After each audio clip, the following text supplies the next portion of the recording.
Crafted in the school of hard knocks, Jeremiah Johnson takes his food truck barbecue into a restaurant that's been nationally featured on television. See how Papa Buck's crosses a bridge to success. This is Tales from the Pit.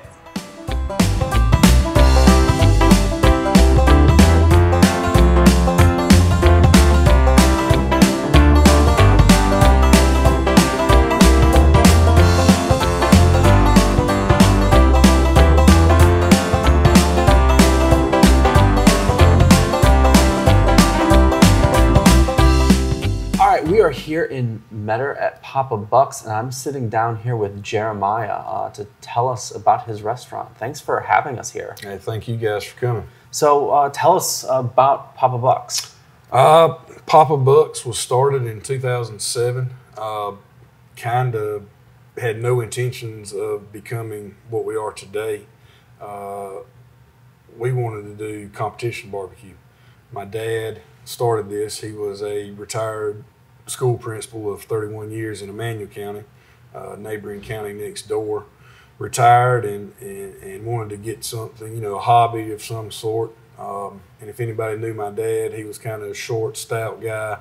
He wanted a Harley Davidson. My mother quickly turned that down. So we went to Athens and bought a reverse flow smoker. Started playing around on the weekends, doing competitions, bought a food trailer, started doing, festivals and fairs and stuff like that. And then we rented out a little small, I'd say 10 by 10 space in Twin City, Georgia, one red light town, hometown. And we started there, and a guy by the name of Carvey Snell, who runs the local newspaper here, came to us one day and said, would you guys like to try selling your barbecue in Metter on the side of the interstate? And that kind of intrigued us. It intrigued us a lot, really. But we were on the wrong side of the bridge. We were on the other side where everybody else in Metter is on this side. So we stayed over there for 2 years. We got there in 2010. Before that, we were putting the food. I'm a Georgia Southern grad. So we were taking the food truck down to Statesboro, setting up, selling what used to be the plaza. We'd set up at 12 midnight and serve to 3 a.m. and it's kind of how we paid our rent. So that was coming from humble beginnings. We started on the other side of the bridge. 2012, we had a chance to jump the bridge and get the location that we're currently in, and that was really. If we would have stayed on the other side of the bridge, I believe we would have closed. Location, location, location, you hear it all the time, but in our case, it made a world of difference. We, quadrupled business pretty much overnight. In 2012, my father passed away in 2013 unexpectedly. Me being an only child, had a restaurant, no restaurant experience whatsoever. From what little bit I did have was from me and my dad, learning as we go, school of hard knocks kind of thing. And a lot of these recipes that we use still to today are my grandfather's, hence named Papa Buck's. His name was Buck Johnson. So a lot of these recipes are his. We've added some more. Brisket was something that we added. We didn't have it when we first began, and then about 2009 we started playing with it, and now it's probably one of our staples. Because I remember sitting in the store and we'd buy a case of butts and we'd sell 8 butts through 4 days. And that's like 80 pounds. Now we've got 2 locations and we're serving anywhere from, I'd say roughly about 2,300 pounds of pork a week between both stores. So we've been blessed. Like we were talking about earlier, we've been able to be on the Food Network. Man versus Food, the publicity has, with us being on the side of a major interstate, I-16, it's really blessed us. And right now we're in peak season, which COVID, it's not a normal peak, but we're just grateful to still be open and be able to continue doing what we love to do. Yeah. So how has I-16 really played an impact? I guess one of the other questions I have too as well is you're a stone's throw from from the I-16 ramp. In your previous location, were you equal distance from I-16 or were you further up the road? We were actually closer on the other side of the bridge, but when everybody gets off in Metter, it's just everything's on this side. And we knew if we wanted to make it, we had to move. And that's crazy to me, right? Like you're a little bit further away from I-16, but you're on the right side and you quadruple business. Yes. Just by being in the right place. Location, location, location. Absolutely. And this is a little bit, this is an old huddle house. And the people before us, they kind of did some remodeling of sorts. And the chandeliers was their touch. We just hadn't taken them down. You probably don't see a lot of chandeliers in barbecue restaurants, but you know, it's we didn't feel like messing with it. Barbecue's kind of, to me, hole in the wall barbecue is what I look for. I don't look for chains. I look for mom and pops, hole in the walls. You know, that's, to me, that's where the good Q is at. Absolutely. Take me back. So the recipes are your grandfather's. Recipes are my grandfather's family recipes. Most of the smoking, as far as the smoking aspect goes, are my grandfather's. Some of the Brunswick stew recipe is my grandmother's. The rest of it is baked beans, is kind of a little mixture between theirs. We've spiced it up just a little bit as we've grown. But as far as the meats, it all goes back to my grandfather. Okay. And then from there, you guys started doing competition barbecue. Did you win things? We did a couple of competitions. The first one was in Jekyll Island. It was the Beach Blast or something like that. There's 31 teams, and we finished 9th overall. We thought that was pretty good for our first time because competition is a lot different. I call it Candy Q now because there's so much that goes into it, a lot of technique, and you're looking really for that perfect bite. In restaurant, day to day, we're looking for consistency. Consistent quality, day to day. Like if you come in and you have my brisket or my pork or my chicken or my rib, whatever you have, I want it to taste the same week in, week out. Competition, judges kind of come around and they'll say, well, I'm a sweet guy or I'm a tangy guy, and you know, what flavor profile do you want to hit? Because every week it can vary. Some people use the same recipes, but some, you know, try to get a leg up, I would say, and figure out what the judges are looking for. That's why I call it Candy Q, because you're just wanting to hit their flavor profiles, really. I wouldn't, you know, competition rack of ribs, $40, $45. I just don't see that being plausible in day-to-day restaurant sales. Yeah. Okay. So tell us more about your food here. What meats are you serving here? Currently, we have a variety. We do pork, which is a staple, especially in Georgia. Smoked chicken, St. Louis style, or actually, excuse me, spare ribs. We don't cut the tips off of them. We do a spare. We do brisket. We run turkey on Thursdays, turkey breasts. We also smoke pork loin. And every Wednesday we do burn-ins. Okay. And then do you have any sauces? Yes, we actually have 3 sauces right now. We're currently working on a mustard. We have our signature sauce, which is a ketchup vinegar base. Old Savannah style is what I like to call it. Then we have a white sauce, traditional Alabama white sauce with a little twist. And then we also have a sweet and smoky right now. Okay, and does that come from? Those actually, now the signature sauce is family. The white sauce was created a couple years ago here, and the sweet and smoky was created last year. Okay. Try to give our customers a little bit of variance and switch it up a little bit. Okay. What do you find important in barbecue? Like what is? To me, barbecue is kind of represents, you know, family in a sense.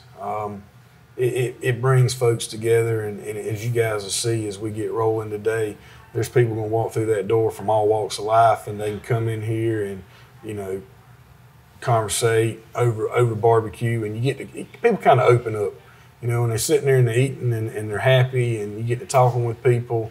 With everything going on in today's world, it's just kind of neat to see that barbecue can bring people from all, like I said, all walks of life together. That to me is neat. And the other aspect of it is, everybody's different. If you guys go across the street and try them, that's totally different, which we smoke on the same smokers, but product's different. And the uniqueness of it is it's an art. That's what I like about it. Okay. So what type of wood are you smoking on? Oak. Okay. We prefer red or white. We will take post, but most of the time it's red or white oak. Season-wise, I don't really like anything 6 months or younger. If we can get to 6 months to a year, that's typically what we look for. All right. So coming out of this, and we talked a little bit about this earlier, how did COVID affect the restaurant? Oh, man, it threw a monkey wrench into everything. We were talking earlier, 2020 started out great. Sales were good. And then this thing hit, and drop of a hat, sales were cut in half. We shut down for a week trying to, game plan. Do we open? Do we put our staff at risk? What do we do? Then they said, they deemed the restaurants essential, do the takeout thing. And once they deemed us essential, we didn't know if we were going to get any government help or any loans. We didn't know what was going to happen. Sales were, cut in half. We were fortunate enough, like I said, we've got a strong local support. Now, how do you think this is going to affect, or do you think that this is going to permanently affect, kind of evolve what restaurants are to the public? Online ordering. Everything's going online, ordering through food apps, Chow Now, Toast Takeout. We use the Toast system. Online is where it's all going. If you've got a website and you got a menu, they can order through that, and it's just a lot easier. The transaction as far as payment goes is contactless. You can pay online. You don't have to. There's no interaction of money. That's what I'm seeing a lot more of. Credit card payments online, or even if they come in here, cash is coming less and less. But then we still have people that come in and pay with cash, and we still accept it. But I don't know if we'll ever get back to a normal sense of dining. But like I said, this new generation, everybody's on cell phones and Facebook, order through Facebook. That's been a big thing, online ordering through there. But that would probably be the biggest I see, is people ordering and coming to pick up, or saying, hey, Chow Now, for example, they'll say, hey, this is what I want. We'll be there at 6:15. So when they get here, it's ready. And we go, we're, back November and December when they come in, they sit down, we give them a menu, and they order here and, eat. We still do that, but online ordering is big now. Okay. And you talked about community. And I noticed on your door when I walked in, there was a whole bunch of stickers of support of community. So can you tell us about the community support that you give back? Yeah, we do a lot for kids. My dad, like I said, he was a school principal, and he just kind of had a soft spot for kids, and I do as well. I've got 2 young ones as my own, but we're, as far as sports go, like we're boosters of Metter High, ECI right down the road. We help Swainsboro High out, Vidalia, Toombs. Like there's a wide variety, because a lot of schools around here, and if we can help out in any way we can, we feed. During football season, we'll feed football teams or baseball teams, and even as far as people in Savannah, Benedictine High School, when they come down here, we've made relationships with them, and they'll stop and eat with us. Fundraisers. Boston Buck fundraisers for schools. We do a lot of those. But the thing with Southern Prides is, we can cook a lot at once. And it kind of makes it easy. I say it makes it easy, but easier to handle that bulk. But anyway, we can help kids. There is a lady here in Metter, and she does a scholarship fundraiser every year, and they sell our gift cards. And we give them to them at a discounted price, and at the end of the year, they award somebody a scholarship to go off to college, things like that. We give back. East Georgia College is right down the road. Georgia Southern's, a hop and a skip away. And you know, we feel like we do a lot to give back to the community, but the community gives, you know, they make us, because without our patrons, you know, we're nothing. So we feel pretty fortunate to be in a position to be able to give back, but really, if it's got something to do with kids, we're all on it. Okay. And so what is your earliest barbecue memory? Oh man, I can remember, you know, when I was, you know, a little boy, my dad's grilling Boston butts or ribs or whatever, and just gnawing on rib bones, you know, just sitting there thinking like, man, my dad's a, you know, awesome cook. Like, this is just sitting there eating a rib bone and getting sauce all over you, you know, and just the family time that was spent. Because, you know, barbecue's a process. It's not something you just throw in the microwave and 3 minutes later it's done. Like, it's a process. And, you know, just sitting back, waiting on the ribs, the stories that were told, and the camaraderie and all that is kind of what I remember the most of. So why should someone stop in here at Papa Buck's? You know, get great barbecue. We feel like we have great barbecue, but we also have top-notch service. One of our big things is customer service, because without the patrons, we're not in business. If they're not happy, then we're not making money and we're not paying bills, and you know what happens when you don't pay bills. So customer service, we want to make you feel at home. If you're having a bad day, I had a guy the other day, and he doesn't know me from you, and he stopped me and he said, I just want to let you know. He said, I was having a bad day the other day, and he said, I stopped at your restaurant, and he said, those girls made me, you know, feel welcomed. And I was having a bad day and they brightened my day up. And that to me is what it's all about. You know, the barbecue's good, but the camaraderie that comes with it, and I tell these people all the time, like, we're a family here, and we got to make people feel like they're a part of the family. And to me, that's our calling card. Excellent. Well, thank you for having us here and sitting down and talking with us and giving us the time. Appreciate you guys. We are going to go to the back of the house and see what they are doing back there. We'll be right back.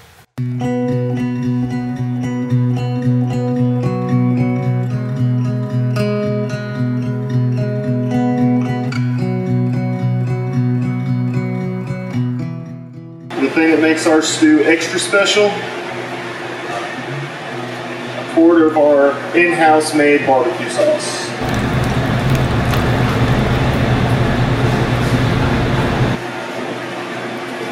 This here will cook for about 3 to 4 hours.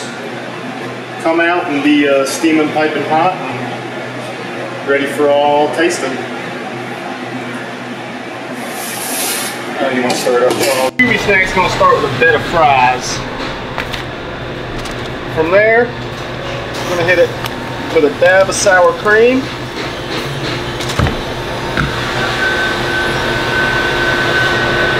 Come over and get our pulled pork. Make sure it's chopped up real fine. Scooby Snack, we're using a 1/4 pound, about 4 ounces. Perfect portion right there. We're gonna top it, come across, add cheese on top, come on down, pop it in the steamer.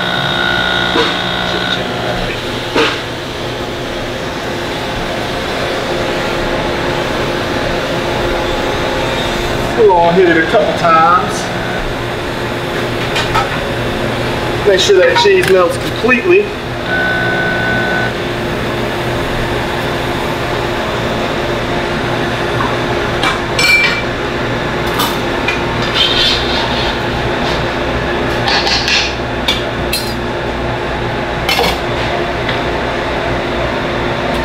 And by the time we clean up our mess, perfectly steamed Scooby Snack. Oh, but you want it supreme? But wait, there's more.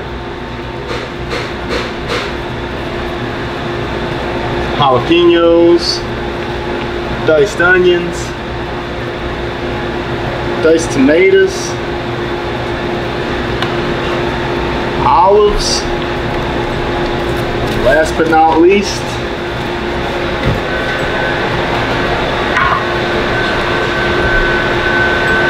the bacon.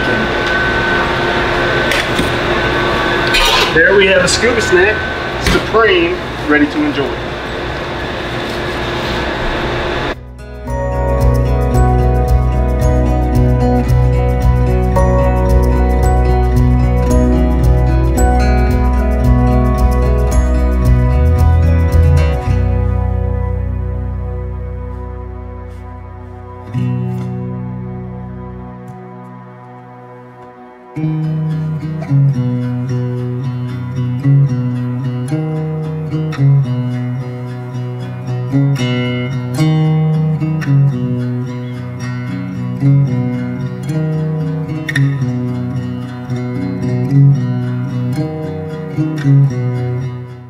And we're back here. We've been following Joe from the back of the kitchen now, making some of this great food that we have in front of us. So, Joe, tell us more about what we have here. All right, so the plate I have prepared for y'all today is a 4-meat combo with 4 sides. This is something you can share with a family member, or if you're really hungry, come in here and try it all by yourself. Okay, excellent. All right, so where should I start? And tell me about that piece. The thing you got to try first is definitely the brisket. It's what brings everybody into Papa Buck's. Okay. Oh, wow, that's just... You're going to put it in your mouth, and it's going to change your life. Change my life. Change your life.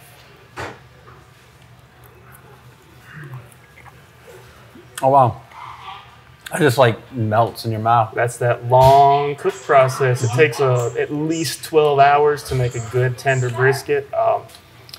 We season it down. We do everything we need to make it perfect. Every little detail is paid attention to, from the trimming to the slicing.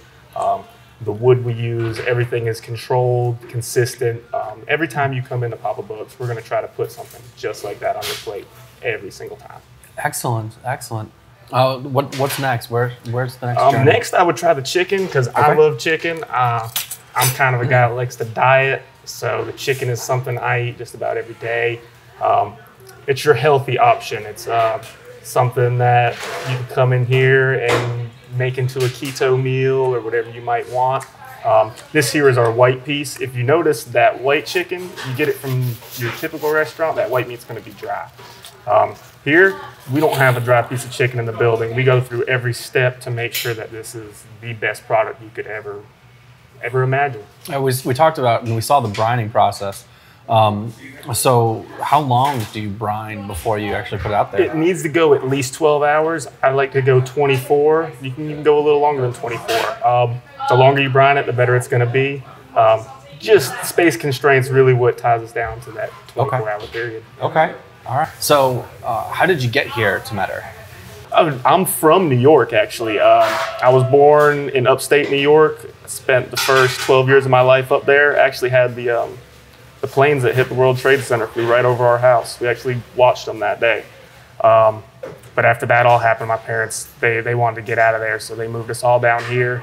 And my dad has arthritis, so the whole cold wasn't gelling with him anymore. So we came down here, went to middle school and high school here, played football, did the whole South Georgia, typical good student, went to Georgia Southern downtown here in Statesboro, spent 6 years there, graduated with a bachelor's in geology.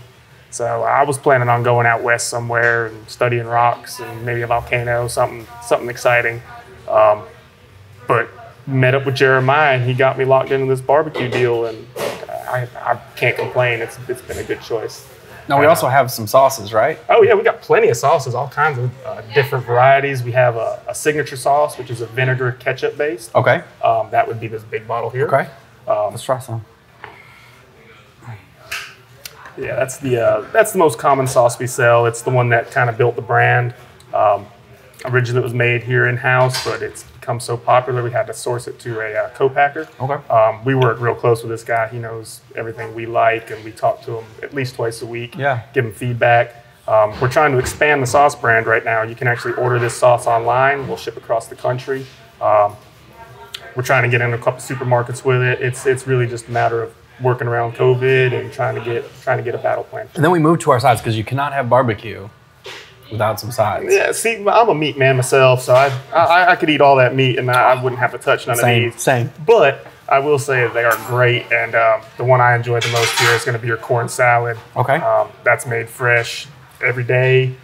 Chopped up corn, onions, cucumbers, tomatoes, sprinkled in with a little bit of feta cheese and marinated in an Italian-based dressing. Gives you a little kick. It's nice for summer. Things are heating up, so you might want something cold and refreshing. That's why I turned to the corn salad. Yeah, and it pairs well, especially with barbecue, because it gives you a little bit different texture and flavor. And a little bit of that acid and that freshness. I think a little bit of corn salad and some chicken. I mean, me being that guy that likes to try the diet, that's my go-to. Okay. You have to have Brunswick stew. Brunswick stew, something I like to cook myself at the house. I serve it at a party, and it kills. And I never tell them that I steal the recipe from Papa Bucks. Nice. Because, they don't need to know that little secret. No. But I guess everybody knows it now. But no, our Brunswick stew has our 6 ingredients in it, and then a seasoning blend that we pour on top. It's if you don't know what Brunswick stew is, I would compare it to a vegetable stew with a little bit of pulled pork in there. Should be a little sweet and a little savory at the same time. Yeah, that's really good. The flavors really mesh well together. It's lighter. It's not heavy in like barbecue sauce, or sometimes you get in those, and but it really sticks out well, especially with the meat. Yeah, everybody's got to have Brunswick stew. Yeah.